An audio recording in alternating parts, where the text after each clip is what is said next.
কোনো ক্লাস ছিল না ম্যাম। আচ্ছা আচ্ছা আচ্ছা আচ্ছা আচ্ছা সো আজকে আমরা পড়বো দুইটা টপিক, একটা হচ্ছে অ্যাসিডোসিস এন্ড অ্যালকালোসিস আর একটা হচ্ছে সিমেন অ্যানালাইসিস। তো তোমরা সবাই ঢুকে যাও, তাহলে আমি স্টার্ট করে দিতে পারি। অ্যাসিডোসিস অ্যালকালোসিসটা স্টার্ট করে দিব।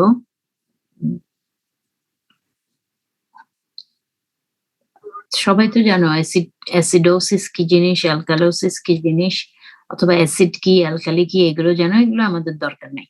আমাদের মেইন দরকার হচ্ছে ব্লাডের পিএইচ কত, what is the pH of blood. ব্লাডের পিএইচ আমরা জানি 7.35 থেকে 7.45, এতটুকুই থাকে। আসতেছো সবাই? জি ম্যাম, ঢুকছে সবাই। হ্যাঁ, আজকে কি বৃষ্টি ওইখানে? না ম্যাম। কালকে খুব বৃষ্টি ছিল না? জি ম্যাম। আজকে এরপরে আমার পরে আর কার ক্লাস আছে? রোজিনা ম্যাম। Lecture class? জি ম্যাম। Okay okay. তোমাদের পরীক্ষার কোনো ডেট টেট দিয়েছে? ম্যাম না, সাপ্লিমেন্টারি ডেট দিয়েছে, তাই এক টার্মের এখনো কোনো রুটিন দেয়নি। সাপ্লিমেন্টারি কখন থেকে শুরু হবে? ম্যাম 12 তারিখ থেকে। 12 তারিখ মানে 12 সেপ্টেম্বর না? Yes ma'am. আচ্ছা, তোমাদের কি ইয়ে বের হয়েছে, ওই ইয়ারবুক? ম্যাম যায় না ম্যাম, এখন অনেকদিন কলেজ যাই না। ইয়ারবুক বের হলে তো তোমাদেরকে দিবে। জি ম্যাম দিবে। দিলে আমার ওখানে একটা লেখা আছে, আমি জানি না, আমি পাই নাই, সেজন্য আমি গেলে দেখবো আর কি। ওকে, তো সবাই এসে গেছে? না, 66 মাত্র। সবাই একটু চটচট করে ঢুকে যাও, তাহলে আমি পড়াটা স্টার্ট করে দিতে পারি।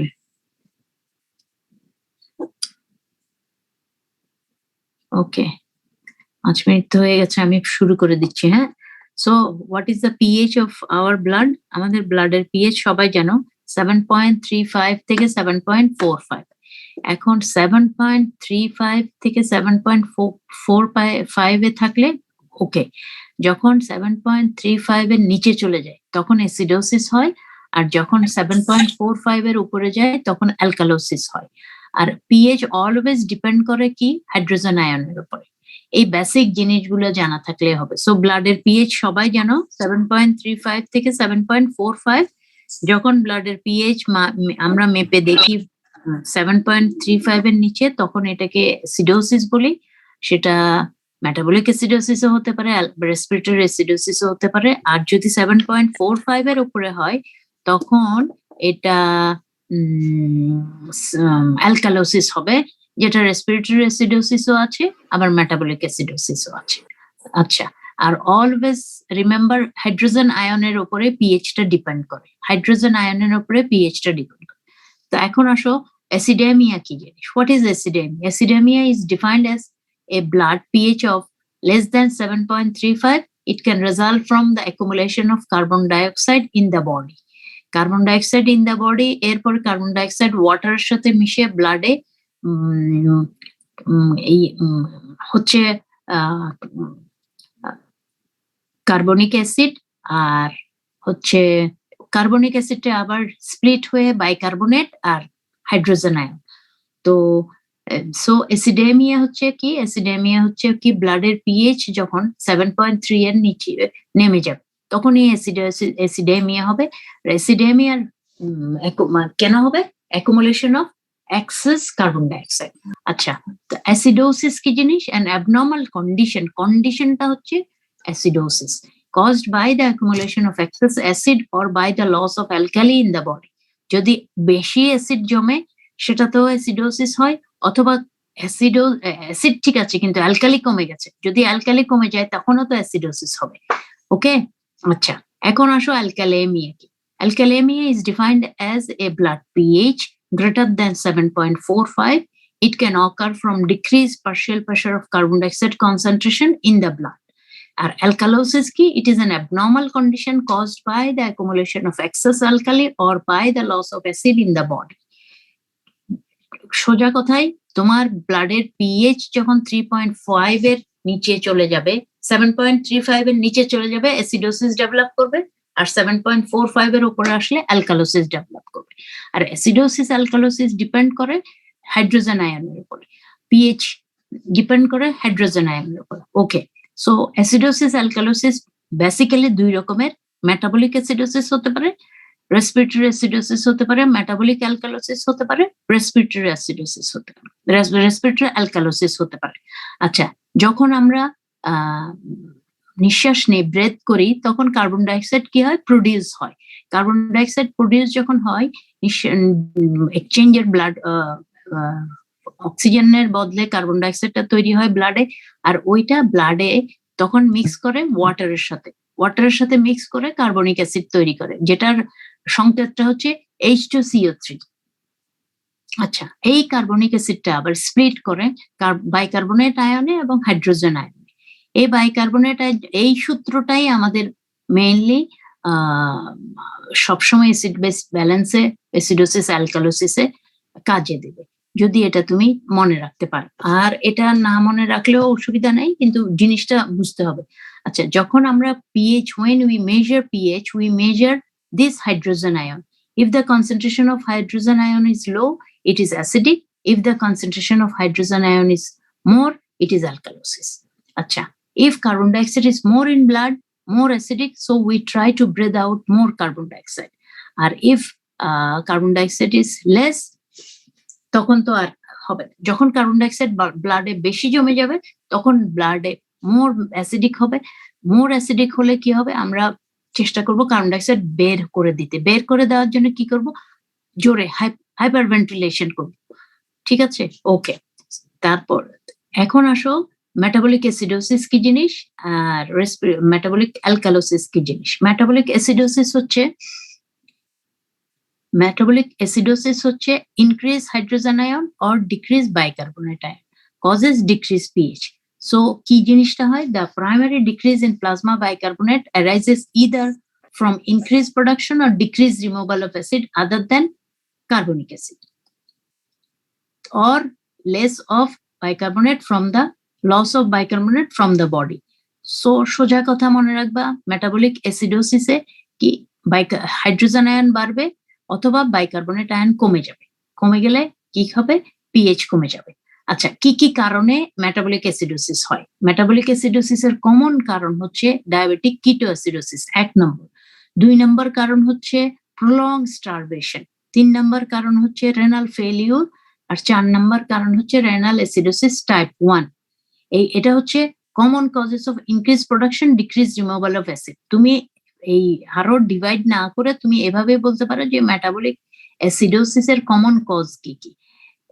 আচ্ছা, আরেকটা আরো কমন কজ আছে, সেটা হচ্ছে prolonged watery diarrhea, intestinal, pancreatic or biliary fistula, renal tubular acidosis type 2, তারপর হচ্ছে transplantation of ureter in the gut, carbonic anhydrase inhibitor, acetazolamide, chlorothiazide. So metabolic অ্যাসিডোসিসের কজ গুলো আবার আমি রিপিট করছি। একটা হচ্ছে diabetic ketoacidosis, prolong starvation, renal failure, renal acidosis, prolong watery diarrhoea, fistula, intestinal or pancreatic or biliary, তারপর হচ্ছে transplantation of ureter in the gut, carbonic anhydrase inhibitor. কি কি? অ্যাসিটাজোলামাইড আর ক্লোরোথায়াজাইড। আচ্ছা, এখন আসো এটাকে কিভাবে কম্পেনসেট করবে। Extracellular buffering primarily by bicarbonate, intracellular buffering primarily by protein and phosphate. Respiratory compensation কিভাবে করবে? এটা হচ্ছে একটা কম্পেনসেশন করবে কিডনি আর একটা কম্পেনসেশন করবে lung. Respiratory compensation by increased alveolar ventilation resulting decreased carbon dioxide tension. Renal compensation by increased hydrogen ion secretion and bicarbonate ion reabsorption. Okay, so তাহলে যখনই অ্যাসিড বেড়ে যাবে তখন বডি চেষ্টা করবে অ্যাসিডটাকে বের করে দিতে, আর যখন অ্যাসিড কমে যাবে বডি চেষ্টা করবে অ্যাসিড মানে হাইড্রোজেন আয়ন রিঅ্যাবজর্পশন করতে। সো মেটাবলিক অ্যাসিডোসিসে কি হয়? মেটাবলিক অ্যাসিডোসিসে রেসপিরেটরি ভেন্টিলেশন বাড়িয়ে দেয়, বাড়িয়ে দিলে কার্বন ডাইঅক্সাইড যখনই বেশি ব্রেথ করবে তখন কার্বন ডাইঅক্সাইড বের হয়ে যাবে, কার্বন ডাইঅক্সাইড বের হয়ে গেলে কার্বন ডাইঅক্সাইডের পরিমাণ কমে যাবে। আবার কিডনি দিয়ে কি করবে, kidney increase hydrogen ion secretion করে দিবে, হাইড্রোজেন আয়ন ইউরিন দিয়ে যদি বেশি চলে যায় এবং বাইকার্বনেট আয়ন যদি রিঅ্যাবজর্পশন হয় তখন কম্পেনসেশন হবে। আচ্ছা, এখন আসো মেটাবলিক অ্যালকালোসিস। মেটাবলিক অ্যালকালোসিসের সমস্যা প্রাইমারিলি কি হয়, primarily increase in plasma bicarbonate is due to accumulation of base or loss of acid other than carbonic acid. আচ্ছা, এটাতে কি হয়, সোজা কথা হচ্ছে বাইকার্বনেট আয়ন বেড়ে যাবে অথবা হাইড্রোজেন আয়ন কমে যাবে, তখন কি হবে, পিএইচটা বেড়ে যাবে। কি কি কমন কজ আছে, একটা কমন কজ হচ্ছে massive blood transfusion containing citrate. ধরো কোনো রোড ট্রাফিক অ্যাক্সিডেন্ট হলো, ওর 8 ব্যাগ রক্ত দিতে হয়েছে, আর ব্লাড ব্যাগে তোমরা যে সবাই জানো সাইট্রেট থাকে, অ্যাসিড সাইট্রেট ডেক্সট্রোজ যেটা থাকে ব্লাড ব্যাগের ফ্লুইড ছোট কম, এই যে 64 ml ফ্লুইড থাকে ব্লাড ব্যাগ, ব্লাডটাকে ব্লাড ব্যাগে ডাইলিউটেড করে রাখার জন্য, ওইটাই কি করে মেটাবলিক অ্যালকালোসিস করে। সো ম্যাসিভ ব্লাড ট্রান্সফিউশন যদি হয়, অনেক ব্লাড ট্রান্সফিউশন যদি দেয়, তখন ব্লাড ব্যাগের সাইট্রেটটা মেটাবলিক অ্যালকালোসিস করে। আরেকটা আছে, যদি জুডিশিয়াস ইউজ অফ সোডিবাইকার, যদি সোডিবাইকার বেশি দিয়ে দাও কোনো রোগীকে, তখন মেটাবলিক অ্যালকালোসিস হতে পারে। কি কি কারণে মেটাবলিক, কয়েকটা মেটাবলিক অ্যালকালোসিসের কজ, এক নম্বর হচ্ছে ভমিটিং। সো ডায়রিয়া হলে কি হবে, মেটাবলিক অ্যাসিডোসিস, আর ভমিটিং হলে মেটাবলিক অ্যালকালোসিস। গ্যাস্ট্রিক অ্যাসপিরেশন, ধরো কোনো পয়জনিং এ তুমি অনেক বেশি গ্যাস্ট্রিক অ্যাসপিরেশন করছো, তখন হবে migration of hydrogen ion into intercellular fluid in potassium deficiency. আচ্ছা, কম্পেনসেশনারি মেকানিজম ওই রেসপিরেটরি দিয়ে আর রেনাল সিস্টেম দিয়ে করবে। রেসপিরেটরি কি করবে, যদি কার্বন ডাইঅক্সাইড প্লাজমাতে বেড়ে যায়, তখন ও কি করবে, ভেন্টিলেশন, প্লাজমাতে কমে যাবে, কমে গেলে ভেন্টিলেশন বাড়ায় দিবে। আর respiratory compensation by hypoventilation, hypoventilation হচ্ছে ভেন্টিলেশন কমে যাবে, রেজাল্টিং ইন ইনক্রিজ ভেন্টিলেশন যদি কমে, প্লাজমাতে কার্বন ডাইঅক্সাইড বেড়ে যাবে। আর রেনাল কি, increase bicarbonate ion excretion. So কি করবে, হাইড্রোজেন আয়ন দরকার হলে বাড়াই দিবে সিক্রেশন, আর দরকার না হলে সিক্রেশন বাড়াবে না, কিন্তু বাইকার্বনেট রিঅ্যাবজর্পশন করবে। আচ্ছা, এখন আসো রেসপিরেটরি অ্যাসিডোসিস। রেসপিরেটরি অ্যাসিডোসিসে কি হবে, primarily increase in partial pressure of carbon dioxide while there is increased carbonic acid H2CO3 and impaired excretion of carbon dioxide. কি কি কারণে রেসপিরেটরি অ্যাসিডোসিস হয়, তোমাদেরকে মেইনলি জিজ্ঞেস করবে কারণ জিজ্ঞেস কি কি, যে কোনো ক্রনিক লাং ডিজিজে রেসপিরেটরি অ্যাসিডোসিস হবে, তারপর ক্রনিক বঙ্কাইটিসে হবে, এমফাইসিমাতে হবে, পালমোনারি ফাইব্রোসিসে হবে, অ্যাকিউট ব্রঙ্কিয়াল অ্যাজমাতে হবে, আনকনশাস পেশেন্টের রেসপিরেটরি অ্যাসিডোসিস অবশ্যই হবে, মাইস্থেনিয়া গ্রেভিস এবং পলিওমাইলাইটিস। এই কম্পেনসেটরি মেকানিজম তোমাদের দরকার নেই। এখন আসো রেসপিরেটরি অ্যালকালোসিস। অ্যালকালোসিসে কি হবে, অ্যালকালোসিস মানে কি, primarily decrease in plasma partial pressure of carbon dioxide in blood.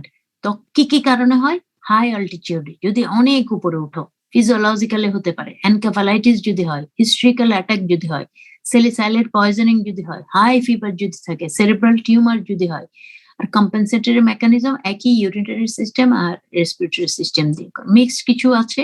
আচ্ছা, এখন তোমরা রেসপিরেটরি অ্যাসিডোসিস এবং অ্যালকালোসিস এই জিনিসটা বোঝার জন্য তোমাদেরকে আমি এখানে একটা জিনিস একটু দেখাই, সেটা হচ্ছে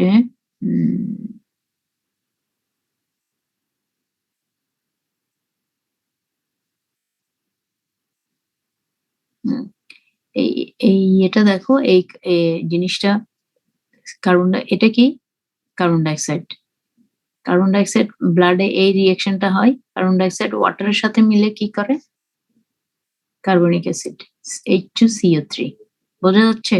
আবার H2CO3 কি, H2CO3 ভেঙে এটা হয়, এটা আবার এটা দোনো দিকে যায়, আবার এটা H2CO3 কি হয়, ভেঙে দেখো হাইড্রোজেন আয়ন হবে, আর HCO3 হবে, HCO3 মাইনাস হবে। এই সূত্রটা যদি মনে রাখো তুমি অ্যালকালোসিস অ্যাসিডোসিস বুঝতে পারবে। এখন কার্বন ডাইঅক্সাইড যদি বাড়ে, দেখো কার্বন ডাইঅক্সাইড যদি বাড়ে তাহলে এদিকে হাইড্রোজেন আয়ন আর HCO3 এগুলোর উপর ইফেক্ট করবে। আবার যখন এদিকে চলে যাবে, এদিকে চলে যাবে, আর যখন এগুলো বাড়বে তখন এদিকে সূত্রটা এদিকে আসতে থাকবে, কারণ টু ওয়ে, এটা বডি চলতেই থাকবে, এটা চলতেই থাকবে। এই সূত্রটা মনে রেখো যদি বেশি ইন্টারেস্ট থাকে, আর নইলে শুধু কজগুলো মনে রাখবে, কজগুলো মনে রাখলেই হবে। সো আবার আমি রিপিট করছি, রেসপিরেটরি অ্যাসিডোসিস, মেটাবলিক অ্যাসিডোসিস এর কজগুলো এগুলাই জিজ্ঞেস করে, আর বেশি কিছু জিজ্ঞেস করে না। মেটাবলিক অ্যাসিডোসিস এর কজ একটা হচ্ছে diabetic ketoacidosis, prolonged starvation, renal failure, renal acidosis, prolonged watery diarrhea, intestinal pancreas or biliary fistula, transplantation of ureter in the gut, carbonic anhydrase inhibitor. R metabolic alkalosis এর cause দুইটা, massive blood transfusion containing citrate আর injudicious infusion of sodium-bicarb. আচ্ছা গেল। এখন আসো respiratory acidosis. Respiratory acidosis এর 1 নম্বর cause হচ্ছে chronic lung disease, chronic bronchitis, emphysema, pulmonary fibrosis, acute bronchial asthma, unconscious patient, myasthenia gravis, poliomyelitis. Respiratory alkalosis এর common cause গুলো কি কি? High altitude, physiological encephalitis, hysterical attacks, salicylate poisoning, high fever, cerebral tumor. এই so আর তোমাদের কোনো কিছুর দরকার নেই, কজগুলাই জিজ্ঞেস করবে। এখন আসো electrolyte. What is electrolyte? An electrolyte is a substance that produces an electrically conducting solution when dissolved in a polar solvent such as water. কোনো দরকার নেই মনে রাখার, বুঝতে পারলেই হবে। The dissolved electrolytes separate into cation and anion which disperse uniformly throughout the solvent. Fruit and vegetable are good source of electrolyte. আমাদের বডিতে কি কি ইলেকট্রোলাইট আসছে? Very important. Extracellular electrolyte গুলো হচ্ছে সোডিয়াম, ক্লোরাইড, বাইকার্বনেট। ইন্ট্রাসেলুলার হচ্ছে potassium, magnesium, calcium, phosphate. এখন এগুলোর ফাংশন কি? এগুলোর ফাংশন হচ্ছে help maintain haemostasis, regulate cardiac and neurological function, oxygen delivery, acid base balance. আচ্ছা কারা এই ইলেকট্রোলাইট ইমব্যালেন্সে ভুগে? হাই রিস্ক পেশেন্ট কারা? এল্ডারলি পিপল, ওদের অলওয়েজ ইলেকট্রোলাইট ইমব্যালেন্স হয়। কিডনি ডিজিজ যাদের আছে ইলেকট্রোলাইট ইমব্যালেন্স হয়, কারণ কিডনি রিঅ্যাবজর্পশন আর অ্যাবজর্পশন ঠিক মতো করতে পারে না, specially reabsorption.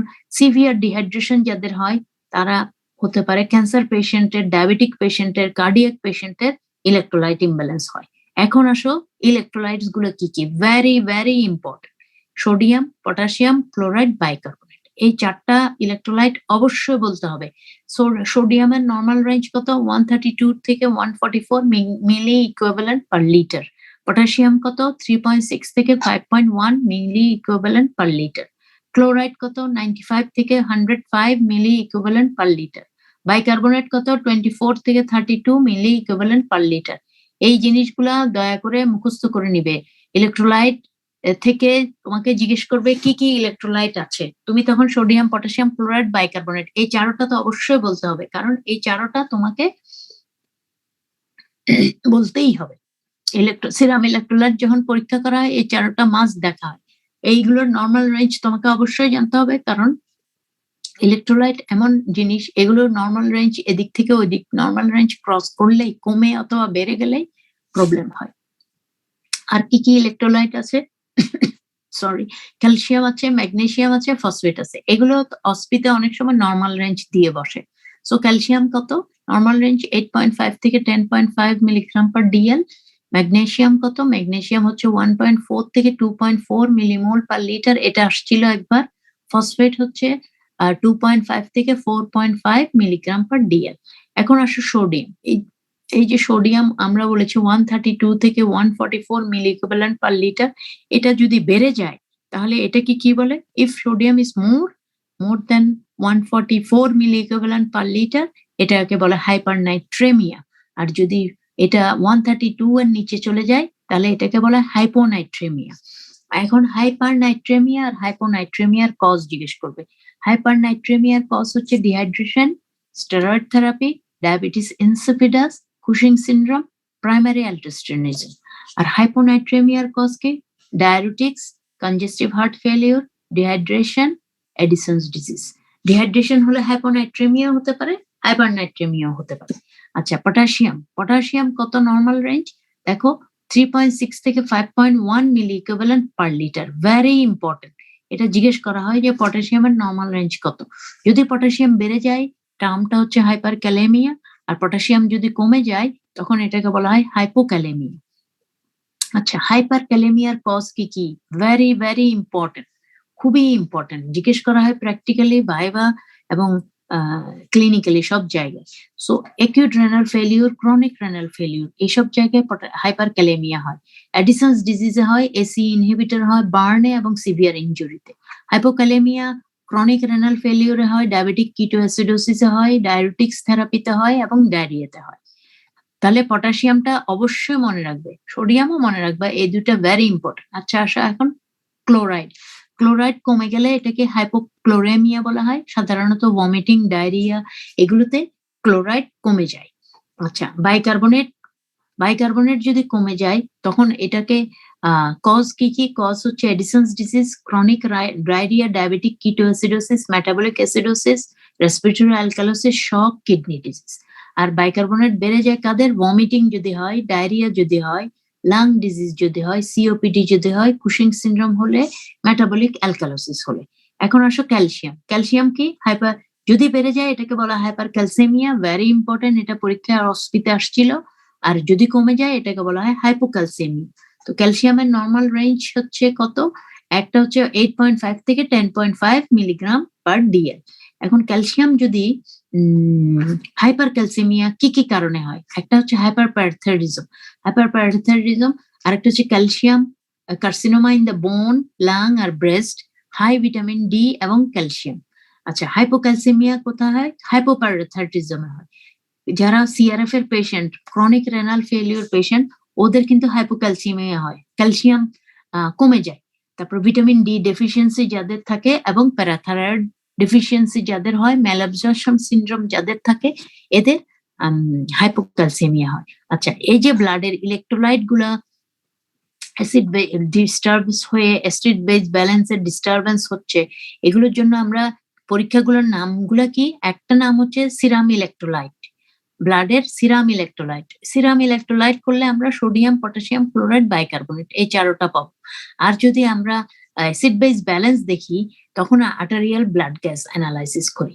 Arterial blood gas, normally আমরা কিন্তু ব্লাড নেই কোথায়? ভেনাস ব্লাড থেকে, কিন্তু আর্টারিয়াল ব্লাড গ্যাস অ্যানালাইসিসে আর্টারিয়াল ব্লাড নিতে হবে। সো এই দুইটা পরীক্ষার নাম তোমাদের মনে রাখতেই হবে।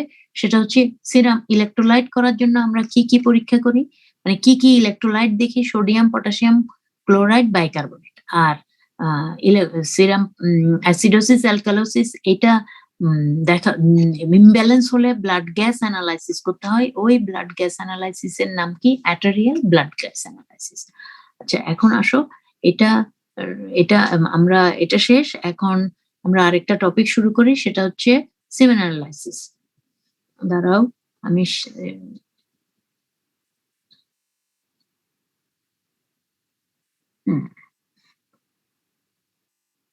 সাদা হয়ে গেছে। মিনিট। তোমাদের কোনো সমস্যা আছে? বুঝতে কোনো সমস্যা? হ্যাঁ, 1 মিনিট, আমি একটু এটা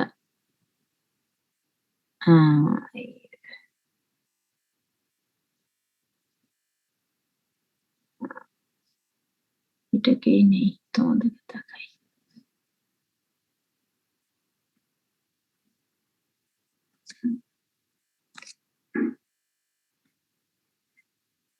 তো সিরাম কি বলছি, ওই অ্যাসিডোসিস অ্যালকালোসিস থেকে কোনো প্রশ্ন থাকলে চিন্তা করো।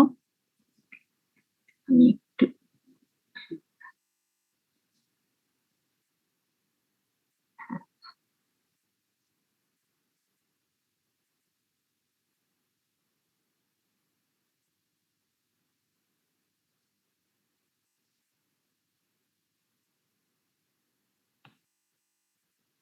দেখা যাচ্ছে? দেখা না, যাচ্ছে? না ma'am.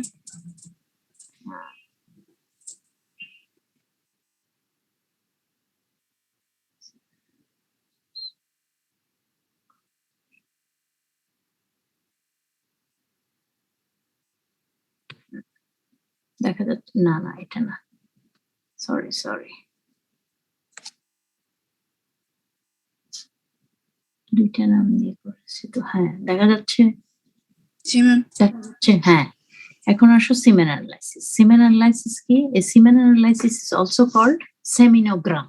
Evaluate certain characteristics of a male semen and the sperm contained therein. It is done to help evaluate male fertility for those seeking pregnancy.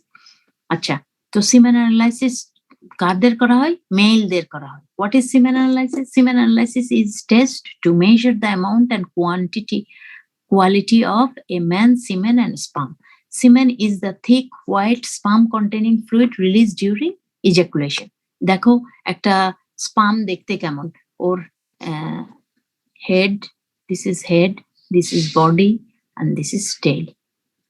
R sperm গুলো দেখো সামনের দিকে যাবে, এদিকে this one, and পিছনে কেউ আসবে না, ওর হচ্ছে সামনে যাবে, দেখো এই এরকম স্ট্রেট যাচ্ছে। ওকে, আচ্ছা।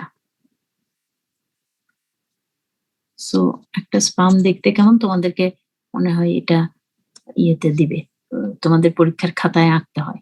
সেগুলো হচ্ছে কতগুলো ডিফেক্টিভ স্পাম, কোনোটা বড়, কোনোটা ছোট, কোনোটা ইয়ে। আচ্ছা, male reproductive system creates sperm that manufactured in the seminiferous tubules within each testicle. তো কোথায় তৈরি হয়? টেস্টিসের seminiferous tubule। আচ্ছা, যদি টেস্টিসের টিউবি হয় তাহলে কি স্পাম তৈরি হবে? বলো, টেস্টিসে যদি টিউবারকুলোসিস হয় তখন কি স্পাম তৈরি হবে? না ম্যাম। না, টেস্টিসে যদি ধরো টিউমার হয়, অ্যাবনর্মালিটি কিছু থাকে, তখন কি স্পাম তৈরি হবে? হবে না। সো এগুলো মনে রাখবে। সেজন্য যে টেস্ট সিমেন অ্যানালাইসিস করার পরে যখন অ্যাজোস্পার্মি আসে তখন কিন্তু টেস্টিস থেকে বায়োপসি করা হয়। আচ্ছা, কি কি হরমোন লাগে এই সিমেন মানে সিমেন তৈরি করতে? gonadotropin releasing hormone, follicle stimulating hormone, luteinizing hormone and testosterone. Acha, the head of the sperm contains the DNA, which when combined with the egg of the DNA will create a new individual. The tip of the sperm head is the portion called the acrosome, which enables the sperm to penetrate the egg. The midpiece contains the mitochondria, which supply the energy the tail needs to move. The tail moves with whip-like movement back and forth to propel the sperm towards the egg. The sperm has to reach the uterus and the fallopian tube in order to fertilize a woman. তাহলে দেখো কতটুকু যেতে হবে। এই স্পার্মটা কোথায় তৈরি হচ্ছে? টেস্টিসে। টেস্টিস থেকে তৈরি হয়ে তারপর কোথায় যাচ্ছে? টেস্টিস থেকে তৈরি হয়ে এই যে ভাস ডিফারেন্স দিয়ে গিয়ে সেমিনিফারাস, এটা প্রোস্টেট, এগুলো দিয়ে এসে তারপর আবার এদিক দিয়ে বের হয়ে যাচ্ছে। এই হেড, মিডপিস, টেইল, মিডপিস, টেইল। আচ্ছা, একটা ছবি তোমরা এগুলো অ্যানাটমিতে দেখেছো। স্পার্ম গুলো দেখতে কেমন দেখো আন্ডার মাইক্রোস্কোপ, দেখেছো? এরকম থাকে সবগুলো, টু অ্যান্ড ফ্রোথ এই সামনের দিকে এরকম করে করে যায়।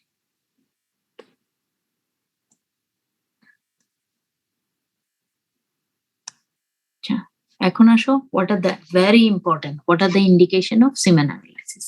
কি কি কারণে আমরা সিমেন অ্যানালাইসিস করি?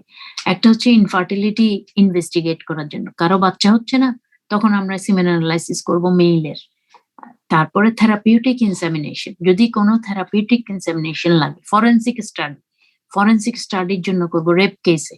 Investigation of effectiveness of vasectomy or varicocelectomy. Vasectomy আর ভ্যারিকোসিলেক্টমি যদি করা হয় তখন এটা ঠিকমতো হয়েছে কিনা আমরা সিমেন অ্যানালাইসিস করি। যদি ভ্যাসেক্টমি করা হয়, সিমেন অ্যানালাইসিসে যদি কিছু না থাকে তখন বলবো vasectomy is okay, varicocelectomy is okay. আর যদি দেখা যায় যে স্পাম চলে আসতেছে তার মানে ভ্যাসেক্টমি ঠিক মতো হয় নাই। ইনভেস্টিগেশন দ্য রিক্যানালাইজেশন অফ অপারেশন, আবার অনেকেরই ক্যানাল নষ্ট হয়ে গেছে, ক্যানালটা রিক্যানালাইজেশন করার পরে করি। তাছাড়া প্যাটার্নিটি টেস্ট করি। প্যাটার্নিটি টেস্ট করার জন্য ওর বাবা-মা ঠিক আছে কিনা সেটা দেখার জন্য করি। The semen sample is collected in a clean, dry container, preferably in the pathology laboratory. আমরা কখনোই semen analysis ও রোগীকে বলবো না যে হ্যাঁ তুমি বাসায় কালেক্ট করে নিয়ে আসো। অবশ্যই ল্যাবরেটরিতে কালেক্ট করতে হবে। রিমেম্বার ইট, কেউ কখনো বাইরের কালেকশন অ্যাকসেপ্ট করা যাবে না। The sample should be collected following 3 days period of abstinence. The bladder should be evacuated prior to ejaculation. Specimen should be delivered to the laboratory within 1 hour of collection and kept warm during transportation. ধরো তুমি outdoor থেকে collection করে ইনডোরে আনছো, তখন তোমার কিন্তু ঠান্ডা temperature, ধরো বাইরের টেম্পারেচার 10 ডিগ্রি অথবা 15 ডিগ্রি, তুমি ওইটাকে কিন্তু বডি টেম্পারেচারে করে নিয়ে আসতে হবে। বডি টেম্পারেচার গায়ের সাথে লাগিয়ে নিয়ে আসতে হবে, অথবা ওইরকম ওয়ার্ম অবস্থায় নিয়ে আসতে হবে। ওয়ার্ম কন্টেনারে করে নিয়ে আসতে হবে যেখানে ওয়ার্ম থাকবে। Obtaining by masturbation or silastic condom. আচ্ছা, ম্যাক্রোস্কোপিক এক্সামিনেশন মানে বাইরে থেকে দেখে আমরা কি করব? Should be examine after liquefaction which usually occur within 15 to 35 minutes at room temperature. আমরা অলওয়েজ কালেকশনের পরে 15 মিনিট এমনি নর্মালি রেখে দিব, এরপরে লিকুইফাইড হবে। লিকুইফাইড হওয়ার পরে আমরা এক্সাম করব। নর্মালি ভলিউম কতটুকু থাকে? ভলিউম থাকে 1.5 থেকে 5 ml পর্যন্ত। এটা কিরকম থাকে? ভিসকোসিটি ভিসকাস থাকে, কালার থাকে হোয়াইটিশ, রিঅ্যাকশন থাকে অ্যালকালাইন, ওডর থাকে ফিশি। কি কি অ্যাবনর্মালিটিস পেতে পারি আমরা সিমেন অ্যানালাইসিসে? এস্পার্মিয়া মানে অ্যাবসেন্স অফ সিমেন। এরকম মানুষ থাকে যাদের কোনো সিমেনই নাই। Azoospermia, absence of sperm in the semen. Semen আছে বাট কোনো স্পার্ম নাই। তো অ্যাজোস্পার্মিয়া কারো কি বাচ্চা হবে নাকি হবে না বলতো? অ্যাজোস্পার্মিয়া কারো যদি রিপোর্ট আমি দেই, তখন ওর কি বাচ্চা হবে? না স্পার্ম না থাকলে বাচ্চা হবে? হ্যাঁ, হবে না। অলিগোজোস্পার্মিয়া, অলিগো মানে কম, অ্যাজোস্পার্মিয়া মানে যদি স্পার্ম কাউন্ট কম থাকে। কম কত থাকে? 20 মিলিয়নের নিচে যদি থাকে, তখন আমরা অলিগোজোস্পার্মিয়া বলি। স্থ্যানোজোস্পার্মিয়া কি? পুয়ার স্পার্ম মর্টালিটি যদি কম থাকে, তাহলে তো স্পার্ম যায় ওভাম পর্যন্ত যেতে পারবে না ফ্যালোপিয়ান টিউব দিয়ে, ও তো তার আগেই মর্টালিটি নাই, সেজন্য অ্যাস্থেনোজোস্পার্মিয়াও ঠিক মতো ফার্টিলাইজ করতে পারে না। নেক্রোজোস্পার্মিয়া কি? নেক্রোজোস্পার্মিয়া মানে dead, necrosed, immobile spermatozoa are present. Necrospermia সাধারণত ডেডই হয়। লিকোজোস্পার্মিয়া কি? Presence of high number of pus cell in the semen. সিমেনে যদি অনেক পাসেল থাকে তখন লিকোজ। পাসেল হচ্ছে ডেড নিউট্রোফিল। ব্যাকটেরিওস্পার্মিয়া কি? Presence of bacteria in semen, যেমন স্টেফাইলোকক্কাস। আচ্ছা, এটা তো দেখলাম বাইরে থেকে। এখন মাইক্রোস্কোপের নিচে দিয়ে দেখতে হবে। মাইক্রোস্কোপের নিচে গিয়ে দেখার সময় আমরা কি করব? সিমেন যে নেওয়া হলো ওটার 15 থেকে 20 মিনিট পর, 30 মিনিট পর আমরা ওইটা নিয়ে কভার স্লিপে দিব অথবা নিউবার কাউন্টিং চেম্বারে দিব, দিয়ে আমরা কাউন্ট করব। এখানে নর্মাল রেঞ্জ আমি কারেকশন করেছি, কিন্তু এখানে এটাতে কারেকশন আসে নাই। সেটা হচ্ছে normal range of sperm count হবে 20 to 150 মিলিয়ন পার ml। এখন আগে 40 বলতো, এখন 20 মিলিয়ন থেকে 150 মিলিয়ন পার ml। যদি কারো স্পার্ম কাউন্ট 60 মিলিয়ন হয়, 100 মিলিয়ন হয়, 90 মিলিয়ন হয়, তাহলে ইট ইজ নর্মাল। তো নর্মাল এটাকে কি বলবো? নর্মোজোস্পার্মিয়া। আচ্ছা, নর্মালি মর্টালিটি কিরকম? মর্টালিটি অ্যাক্টিভলি 80% মর্টাইল থাকে, আর স্লাজিশ আর নন মর্টাইল থাকে 20%। মরফোলজি কি? মরফোলজি ওদের হেড, মিডল পিস, টেল সবকিছু ঠিক আছে কিনা তোমাকে দেখতে হবে। এরপর তুমি দেখবা পাসেল আছে কিনা, মানে ডেড নিউট্রোফিল। আরবিসি আছে কিনা, কোনো ক্লাম্পিং আছে কিনা। ক্লাম্পিং মানে স্পার্ম অ্যান্টিবডি থাকবে, স্পার্ম অ্যান্টিবডি থাকবে, সেজন্য স্পার্ম গুলা ওগুলোর সাথে লেগে ক্লাম্প হয়ে যাবে। ক্লাম্প হয়ে গেলে তো আর মর্টালিটি থাকবে না। আচ্ছা, মর্টালিটি আবার গ্রেড থাকে, গ্রেড 4, গ্রেড 3, গ্রেড 2, গ্রেড 1। এই গ্রেড গুলো তোমাদের কোনো দরকার নেই। তোমাদেরকে বলবে সিমেন অ্যানালাইসিসের একটা রিপোর্ট বলো, অথবা সিমেন অ্যানালাইসিসের একটা রিপোর্ট লিখো, অথবা ইন্ডিকেশনস অফ সিমেন অ্যানালাইসিস। আচ্ছা, ইনফার্টিলিটির কি কি কজ আছে? মেল ইনফার্টিলিটির জিজ্ঞেস করে পরীক্ষায়। একটা হচ্ছে যদি হাইপোথ্যালামাস অর পিটুইটারি ডিসঅর্ডার থাকে, গোনাডাল ডিসঅর্ডার থাকে, স্পার্ম ট্রান্সপোর্টের ডিসঅর্ডার থাকে, আর আননোন কজ তো আছেই। ভ্যারিকোসিল কি জিনিস? Varicocele is a swelling of the vein that drain the testicles. ইনফেকশনের কারণে, ইজাকুলেশনের কারণে, ইজাকুলেশন ইস্যুর কারণে, antibody that attack a sperm যদি হয় সেটার কারণে, টিউমার হলে, আনডিসেন্ডেড টেস্টিস হলে, হরমোনাল ইমব্যালেন্স হলে, আর টিউবের ডিফেক্ট থাকলে সাধারণত অ্যাজোস্পার্মিয়া হয়। সো তোমাদেরকে এখানে যেহেতু আমরা প্যাথোলজি, তো তোমাকে তখন তুমি যখনই বলবে টেস্টিসের টিউমার হলে, তখন তোমাকে জিজ্ঞেস করবে টেস্টিসের টিউমার গুলোর নাম বলো। তখন তুমি সিস্টেমিক প্যাথোলজি থেকে টেস্টিসের টিউমার গুলোর নাম বলবে। তোমাকে টিচার শুনতে বসে থাকবে যে কখন তুমি বলবা মেইন ইনফার্টিলিটির কজ কি কি। যখন তুমি টেস্টিকুলার টিউমার বলবা, সাথে সাথে টিউমার গুলোর ক্লাসিফিকেশন জিজ্ঞেস করবে। আচ্ছা, তারপরে কি কি কারণে আরো হতে পারে? আনডিসেন্ডেড টেস্টিস একটা কথা আসছে, যেটা টেস্টিস ওই যে জন্মের সময় যে ফিটাল লাইফে যে পেটে থাকে, অ্যাবডোমেনে থাকে, ওইটা আর নামে না। তখন না নামলে কি হয়, অ্যাবডোমেনের টেম্পারেচার তো অনেক বেশি, তখন স্পাম এই টেস্টিসটা স্পাম গুলো সব নষ্ট হয়ে যায়। সেটা আর হরমোনাল ইমব্যালেন্স তো আছে। এগুলো কয়েকটা কজ, যে কজ গুলো হচ্ছে মেইল ইনফার্টিলিটির কজ, মেইন ইনফার্টিলিটির কজ। এনি গোনাডাল ডিসঅর্ডার, তারপর স্পামের ভ্যারিকোসিল যদি হয়, টিউমার যদি হয়, যদি আনডিসেন্ডেড টেস্টিস থাকে, হরমোনাল ইমব্যালেন্স থাকে।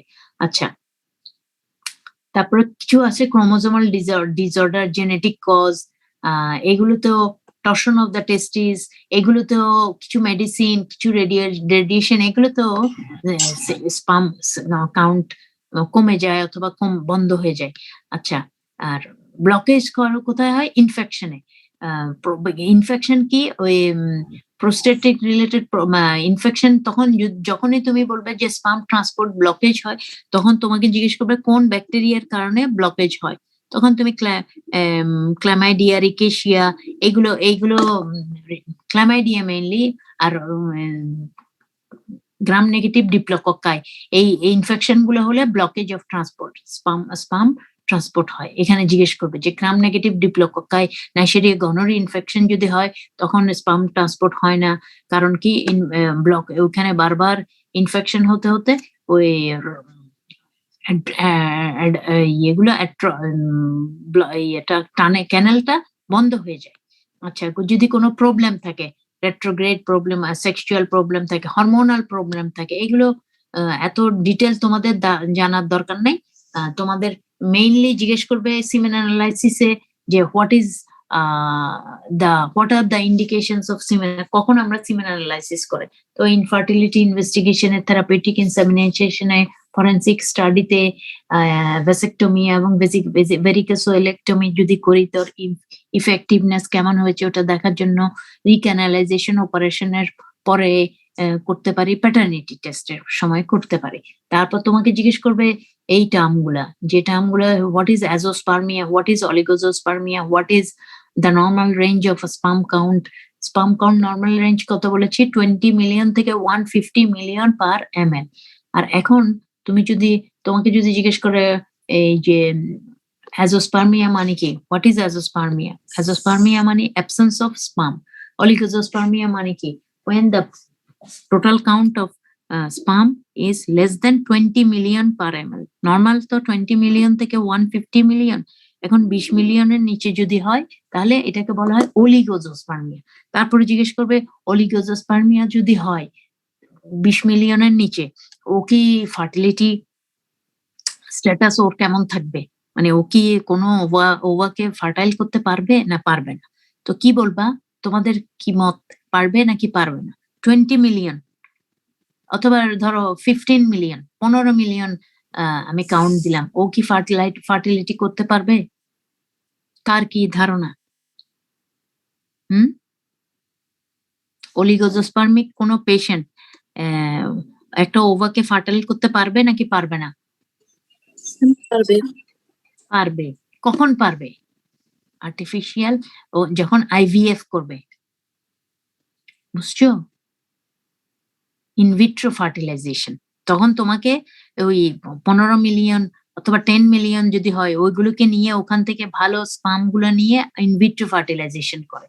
সাধারণত এই 20 মিলিয়নের নিচে হলে নর্মালি ফার্টিলাইজেশন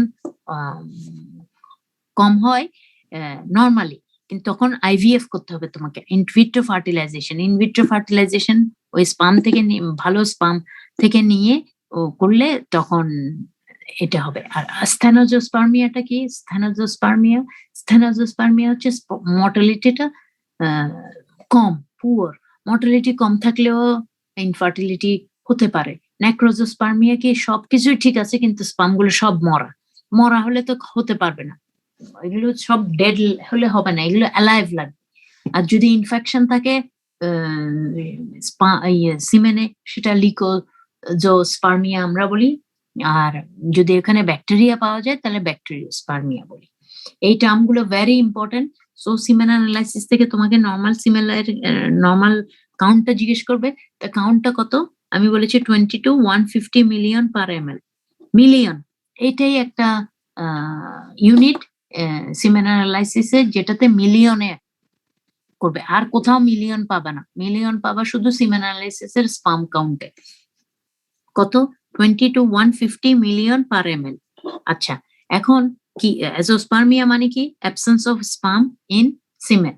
অলিগোজো মানে কি? when sperm count below 20 million it is called oligospermia.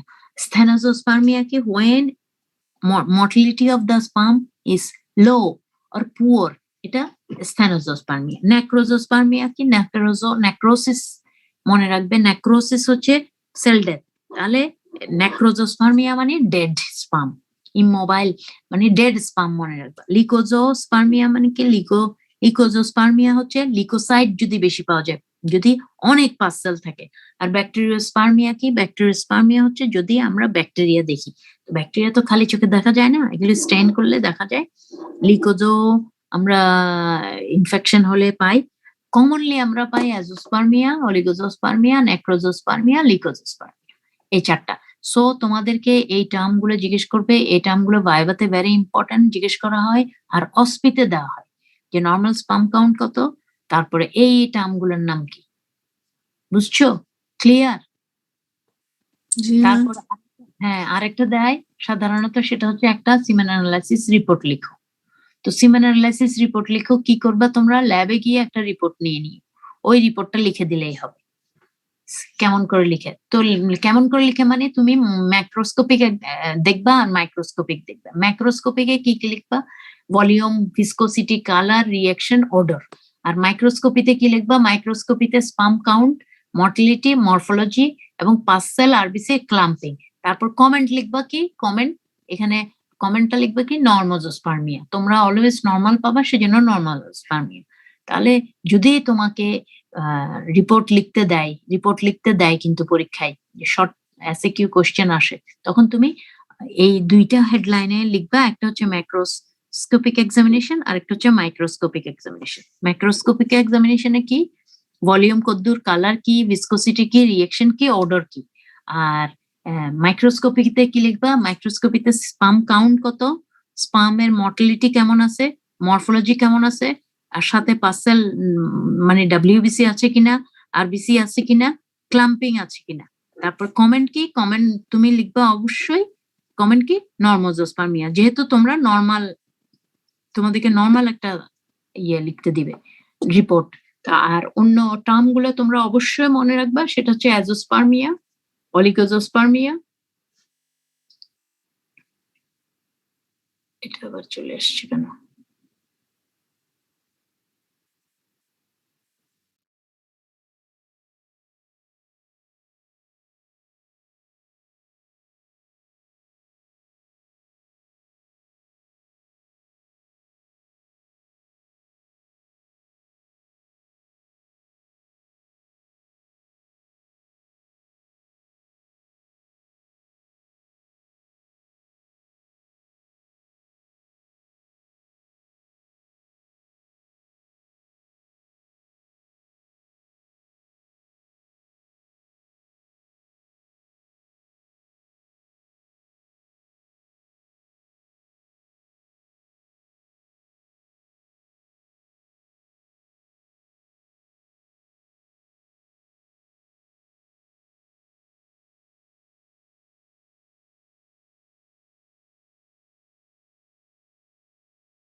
Respiratory acidosis, metabolic alkalosis, respiratory alkalosis, এগুলোর কজ গুলো শিখবে, আর কিচ্ছু শিখার দরকার নেই, শেষ। এখন আসো ইলেকট্রোলাইট। ইলেকট্রোলাইটের মধ্যে কি শিখবে, কি কি ইলেকট্রোলাইট গুলো আছে ওগুলো নর্মাল রেঞ্জ, এবং এগুলো কোথায় বাড়ে, কি কি কজে কমে, শেষ। এরপরে আসো সিমেন অ্যানালাইসিস। সিমেন অ্যানালাইসিসে কি করবা, সিমেন অ্যানালাইসিসের নর্মাল স্পাম কাউন্ট কত, 20 থেকে 150 মিলিয়ন পার ml। এই নর্মাল স্পাম কাউন্টকে কি বলে, নর্মোজোস্পার্মিয়া। এটা জিজ্ঞেস করে কিন্তু, নর্মাল স্পাম কাউন্টকে কি বলে, নর্মোজোস্পার্মিয়া। অ্যাজোস্পার্মিয়া কাকে বলে, অলিগোজোস্পার্মিয়া কাকে বলে, অ্যাসথেনোজোস্পার্মিয়া কাকে বলে, নেক্রোজোস্পার্মিয়া কাকে বলে, ভেরি ইম্পর্টেন্ট, এগুলো জিজ্ঞেস করে। এরপরে তোমাকে জিজ্ঞেস করবে যে ইন্ডিকেশনস অফ সিমেন অ্যানালাইসিস কি কি, আর তারপরে জিজ্ঞেস করবে তোমাকে যে তুমি একটা সিমেনের রিপোর্ট কিভাবে লিখবে। তো রিপোর্ট তুমি কিভাবে লিখবে, মাইক্রোস্কোপিক মানে খালি চোখ, ম্যাক্রোস্কোপিক মানে খালি চোখে দেখবে, আর ম্যাক্রোস্কোপিক মানে মাইক্রোস্কোপের নিচে দেখবে।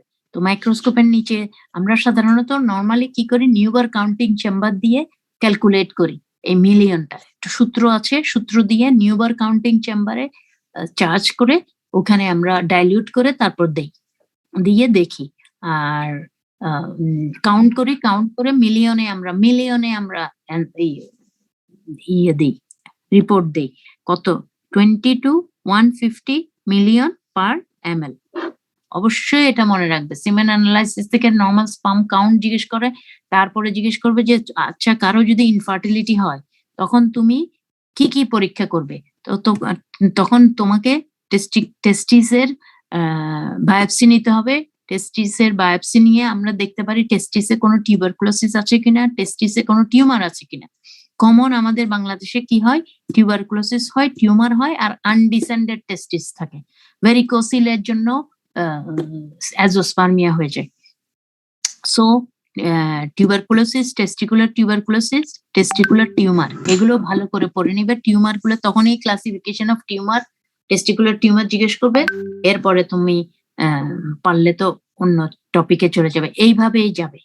সো কোনো কোশ্চেন আছে আজকে অ্যালকালোসিস অ্যাসিডোসিস নিয়ে, অথবা ইলেকট্রোলাইট নিয়ে, অথবা সিমেন অ্যানালাইসিস নিয়ে?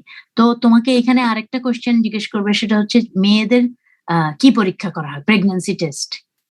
ছেলেদের সিমেন অ্যানালাইসিস করে, মেয়েদের কি করে, প্রেগন্যান্সি টেস্ট। তো প্রেগন্যান্সি টেস্ট যে করো, প্রেগন্যান্সি টেস্ট করে, প্রেগন্যান্সি টেস্ট প্রেগন্যান্সি ছাড়া আর কিসে করে, কে বলতে পারবে? বিটা এইচসিজি যে দেখি, বিটা এইচসিজি আর কি টেস্ট, প্রেগন্যান্সি টেস্ট ছাড়া আর কি টেস্ট করতে পারি, বিটা এইচসিজি দেখতে পারি। বিটা এইচসিজি কি, টিউমার মার্কার। এটা কোথায় করা হয়, হাইডিটিফর্ম মোলে, কোরিওকার্সিনোমা, এগুলোতে করা হয়। এইগুলো ভাইভাতে জিজ্ঞেস করে, ঠিক আছে? কি বললাম, ছেলেদের ইনফার্টিলিটির জন্য টেস্ট করে সিমেন অ্যানালাইসিস গেল। মেয়েদের যদি এর টেস্ট কি করে, মেয়েদের ইনফার্টিলিটি না, মেয়েদের এমনি প্রেগনেন্ট হয়েছে না না হয়েছে ওটা কেমন করে দেখে, প্রেগনেন্সি টেস্ট। তো প্রেগনেন্সি টেস্ট আমরা প্রেগনেন্সি ছাড়া আর কি দেখি, প্রেগনেন্সি টেস্টে, প্রেগনেন্সি টেস্ট ছাড়া আরেকটা টেস্ট আমরা করি প্রেগনেন্সি দেখার জন্য, সেটা হচ্ছে beta HCG. Beta HCG, human chorionic gonadotropin. এই বিটা এইচসিজিটা আমরা প্রেগনেন্সিতেও দেখি, প্রেগনেন্সি টেস্টে, প্রেগনেন্সি টেস্ট ছাড়া বিটা এইচসিজি দেখি। বিটা এইচসিজি যদি বাড়া থাকে তখনও প্রেগনেন্ট হয়, কিন্তু বিটা এইচসিজি যদি বেশি বাড়া, প্রেগনেন্সি ছাড়া আর কিসে দেখি, একটা হচ্ছে হাইডিটিফর্ম মোল, আর একটা হচ্ছে কোরিওকার্সিনোমা। হাইডিটিফর্ম মোল আর কোরিওকার্সিনোমা, এগুলো তোমাকে সিমেন অ্যানালাইসিস থেকে ওখানে চলে যাবে। তারপর কোরিওকার্সিনোমা, হাইডিটিফর্ম মোল, ওগুলো কি জিনিস, ওগুলো টিউমার মার্কার। তারপর আর কি কি টিউমার মার্কার আছে এগুলো জিজ্ঞেস করবে। সো বুঝতে পেরেছো?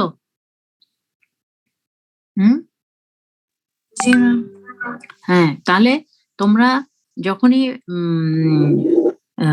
প্রেগনেন্সি টেস্ট করবে তখন অবশ্যই বিটা এইচসিজি নিয়ে একটু পড়বে। কেন, বিটা এইচসিজি নিয়ে জিজ্ঞেস করবে, তারপর কোরিওকার্সিনোমা, তারপর হাইডিটিফর্ম মোল, এগুলো জিজ্ঞেস করে ফেলবে।